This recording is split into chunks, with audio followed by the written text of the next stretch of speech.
Cookbook by Rini. Hello everyone, welcome to my channel Cookbook by Rini. আজকে আমি আপনাদের সবার সামনে একটা খুব সহজ রেসিপি নিয়ে এসেছি।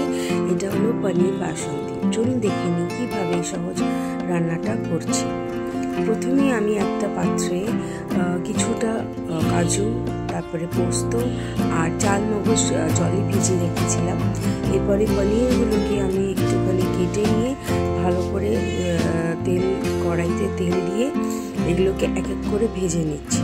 সাইডেই আমি একটু লাল লাল করে পনিরগুলোকে আমি ভেজে নিচ্ছি। এবার সাইডে আমি একটু দুধের মধ্যে কেশর ভিজিয়ে রেখে দিয়েছিলাম।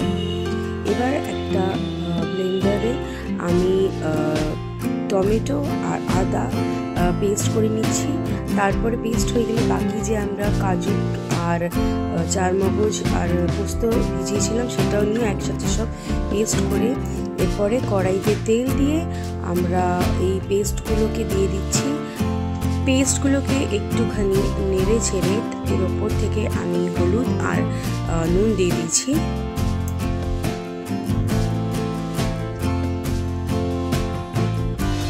কটা কাঁচা পাকা লঙ্কাও এর মধ্যে দিচ্ছি। আপনারা চাইলে লঙ্কাটা পেস্টও করতে পারেন, আমরা তো ঝাল খাই না বলে লঙ্কাটা ওপর থেকে দিয়েছি। আর তার ওপর থেকে যে মেন ইনগ্রিডিয়েন্টস এর মধ্যে একটু ফ্রেশ ক্রিম আমি অ্যাড করছি। ফ্রেশ ক্রিমার অ্যাড করার আগে আমি কিছুটা জল দিয়েছিলাম, দিয়ে এটাকে ভালো করে সব কিছু দিয়ে ফ্রেশ ক্রিম দিয়ে একটুখানি লো ফ্লেমে এটাকে ফোটাবো।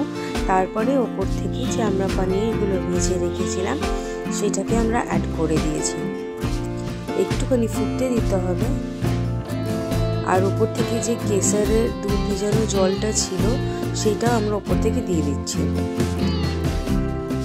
বাস আমাদের রান্না রেডি। এবার যে কোনো উপোসের দিন, পূর্ণিমা হোক বা একাদশীর দিন, এটা রান্নাটা ইজিলি আপনারা পরোটার সাথে বা লুচির সাথে তৈরি করে খেতে পারেন। আশা করি এই রান্নাটা আপনারা ট্রাই করবেন, খেয়ে দেখবেন কেমন লাগলো। Bye bye.